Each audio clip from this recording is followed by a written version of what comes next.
Gemini, I'll now be exploring what's bringing the two of you together in this connection, and then the areas of strength and areas of challenge. So let's have a look first and foremost at what's bringing the both of you together in this relationship, Gemini. Okay, you do have the wellness card, so that's a very strong intuitive bond straight away that's coming in around the both of you. Now, wellness points to well-being. And I feel like with this beautiful sword that's being held up, it almost resembles the Ace of Swords. Now, I feel like that's very powerful because you as an air sign are represented by the swords. So straight away, I feel like that's really highlighting a very powerful chapter between the both of you. But it's a chapter of goodness, or it's an opportunity to bring more well-being into your life. Now, I feel like this person is going to bring in a lot of happiness and a lot of harmony, not only to your life, but from you to them as well. So it definitely works vice versa here. And I feel like what's bringing you together is your want, your desire, your yearning for that happiness, for that well-being in relationships. With the connotation of the flowers of the notion of the flowers of creation, the act of meditation, and that sword that's being held up here, almost like a divine, the Ace of Swords is given by the hand of God. So encompassing this connection, I feel like you're actually going to actively attract the relationship you're envisioning, Gemini. So whether you're thinking about this, whether you're envisioning it, whether you're having thoughts about it, these thoughts are going to come true in this connection somehow. So straight away, the numbers 4 and 6. 6 is a highly intuitive and spiritual number, Gemini. So I feel like you're definitely guided and brought together by your intuition together. But it's I think you're ready. I think you're ready to bring love. I think you're ready for this major relationship. It's your readiness, that yearning, that's going to bring you and this person together. That's in fact what is bringing the both of you together. So let's have a look and see the areas of strength. Okay, what's the strong points of this connection between the both of you? Okay, lots of pentacle cards here. Okay, the strength, the Hermit. This is very powerful. It is Virgo energy, and Virgo is ruled by Mercury, much like yourself, Gemini. So I feel in terms of a mental connection, this is straight away something that's going to be your strong point here. The Hermit seeks an aesthetic life. The Hermit seeks a certain life that is nonconformist and non-conventional. So I feel like one of your strengths in the relationship is finding things that resonate with you. It's almost like you're going to design this relationship with this person. And it might be open-minded, it might be very different, it might be unconventional, but I think it's going to work for you. So if that's one of your strong points here, not only is this perfectionism, I think the both of you are going to try really hard to perfect things, because that's what the Virgo does. The Virgo wants to perfect everything he's working with, everything he believes in, everything that he says. So not only is this indicating a strong mental connection, I think the need for perfection, or the need for thinking outside of the box is going to be very significant in this relationship. Now, Virgo is an earth sign, so you have a lot of earth energy here. And earth is all about the physical gains, attraction, the physical realm, ownership, exclusivity, money, milestones, moving in together. All that physical stuff is going to be your strength. Now, the Nine of Pentacles is a relationship that requires you to be in the moment and take each day as it comes.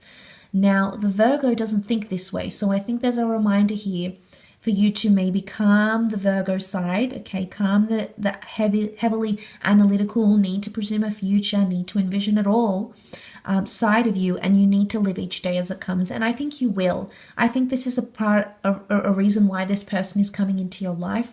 I think they're going to inject this type of energy. And I think in one way it's going to rub off on you, Gemini, and I think this is really going to help move your relationship forward.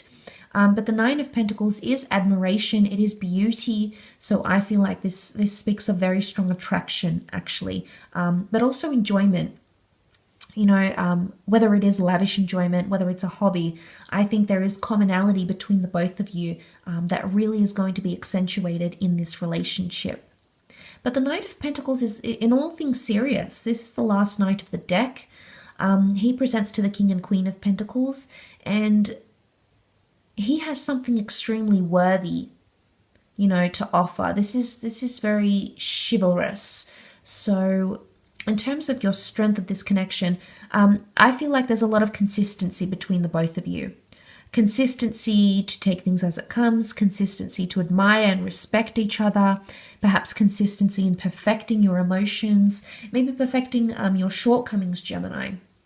And likewise, this person sort of working consistently and being constant with you. I think that's a beautiful symbol here. With that Knight of Pentacles. But let's have a look and see what's coming up in terms of challenges that you may face with this person.